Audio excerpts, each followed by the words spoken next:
ያ ጀማዓ ያቺ ሴትዮ ይሄንን ልጅ አጥብቻለሁ ኦርችን ልጅ አጥብቻታለሁ ሕፃን እያለች ብላ ካለች ከተጋቡ መፋታት አለባቸው ልጅ ቢወልዱም እንኳን።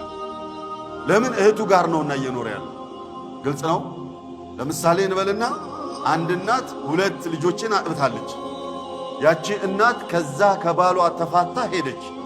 የሆነ 30 40 ምናምን ዓመት ቆየችና ተመልሳ የሆነ ሰርግ ኦር ለቅሶ ገጥሞ እዛ ሰፈር መጣች።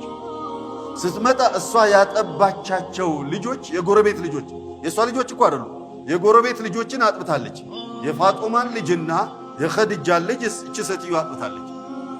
የፋጡማ ልጅና የኸዲጃ ልጅ ተጋብተው ደረሰች። እሷ እረ እነዚህ ልጆች ሁለቱንም ምን ያጥብቻቸዋለሁኝ ብላ ካለች ማፋታት ግድ። ከዚያ ቀን ጀምሮ ህይወት ቢቀጥሉ ከእህቱ ጋር እንዳለ ነው የሚቆጠረው። መፋታት ግድ። የወለዱት የምናምን የኒካህ ልጅ ይሆናል ሳያውቁ ስለተዋለዱ። ከዛ ዝም ብለው ከቀጠሉ ደግሞ ሙሽኪል ነው የሚሆነው። ለዚህ ነው የድብቅ ኒካህ እያልን የስውር ኒካህ የድብብቆሽ ጨዋታ እያልን የምንጮህበት ምክንያቱ ይሄ።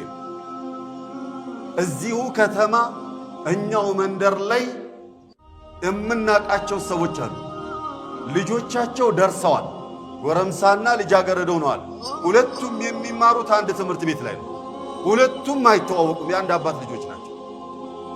እነዚህ ሁለት ልጆች ሊጋቡ አይችሉም፣ ሊፋቀሩ አይችሉም። ተው አላህን ፍሩ።